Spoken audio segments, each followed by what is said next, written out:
searching for God's will for me. Hello and welcome to the podcast. Pastor Frank here, welcoming you to another podcast in a special series. We're looking at the book of Philippians, and we're looking at Paul specifically because he exhorts us to imitate him as he imitates Christ, and asking ourselves, what kind of person do we want to be?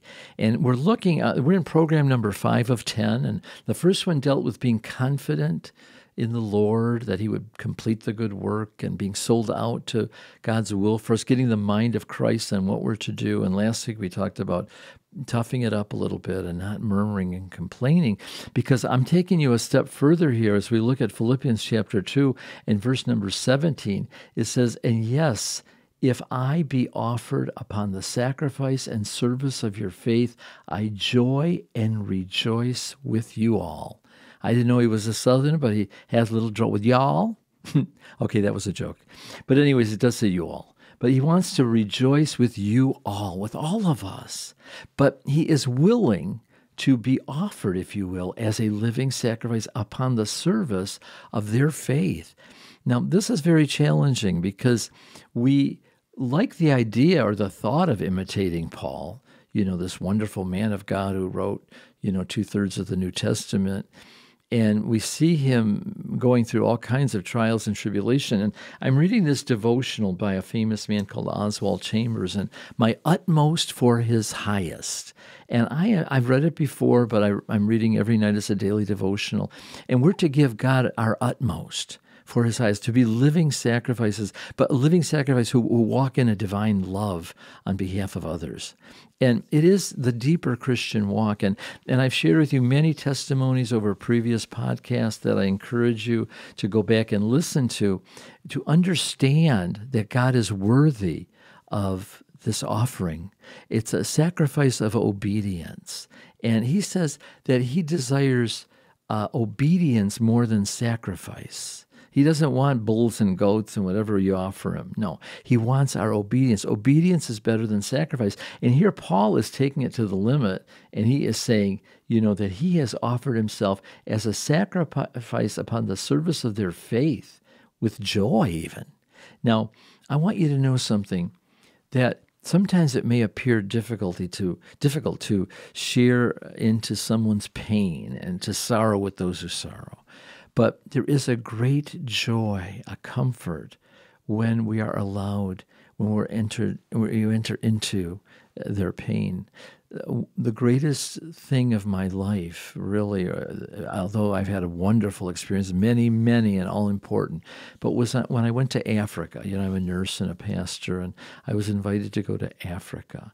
And we went. It's been 20 years ago that I started going. We've sent over 500,000 cans of liquid nutrition because we went and we saw the devastation of the AIDS epidemic, people dying, massive graves. I had never seen anything like this in my life. I went in 2001. And when I went, I said, "What can I do to help you?" And they said, "Send Ensure." They didn't even have antiretroviral medication for AIDS then. And I said, "Well, I can do that." And it's a long story, but the beautiful thing is when I went back, we had shipped the Ensure ahead of us. So it had arrived. We took a team of about 10 people to Botswana in South Africa. And then when I was allowed to go into the hut of this African person, in many huts, many people, and bring the liquid nutrition and to personally feed them, it's like whatever we do to the least. When I was hungry, you gave me food. When I was naked and alone and desperate, you did it as unto me. And I have, video of that. It compels me. I would weep and pray over this and say, "God, help me help them." It would be a cry, a groan from within me. And God is still allowing me to help, and I want to do more, but I want to taste them. It took an effort to fly over the ocean and then to make arrangements and, a bodily effort to go and to do this. And maybe God's not calling you to go to Africa, but maybe he's just calling you to go next door and bring somebody a pie, maybe even someone who spoke disparagingly of you, to love them.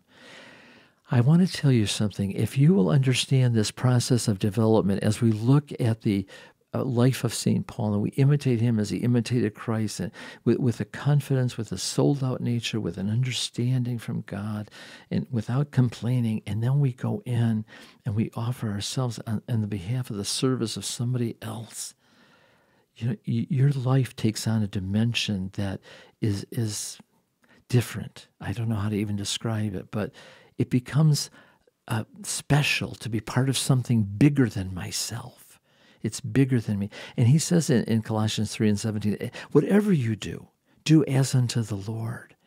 And I'm telling you, that changes your perspective. And all of a sudden, the vista of opportunity opens up to you. And with God's grace and strength, you're poured out. But you go back and get refilled. I promise you, he'll do things. He's done things for me that I know are God's special gifts back. He's the rewarder of those who diligently seek him. And I want that for you as a spiritual leader to you, as someone you're listening to and maybe even submitting to some of the teachings that I'm teaching you. I want you to have the joy of service. And I'm going to pray that God gives you this grace. His grace is amazing. You will do amazing things. And his grace is sufficient. You will have sufficient grace to do what he's asking you. And you will say, like Paul in 1 Corinthians 7, I am what I am by the grace of God. It's the grace of God in me that works mightily. You have to lean on that because your natural man does not have the strength necessary to do God's will, not the real deep will. And you will be able, like Oswald Chambers, to give your utmost for his highest. Father, in the name of Jesus, impart this divine grace into each of the listening members' audience, and hearing their heart, this divine grace, that the listening audience, that they may excel beyond themselves, that they would no longer be natural, that they would be supernatural beings living in a natural world, that their life would be transformed by the glory of God, for the glory of God, in the name of Jesus. Oh my goodness. Oh, someone just got it. They understood. It dawned on them. They saw the light. Go forth. Be everything God called you to be. And have a wonderful week. Listen to past programs. Tell others about it. Send me a line what this means to you. frankjulian5@gmail.com. And until next week, bye for now.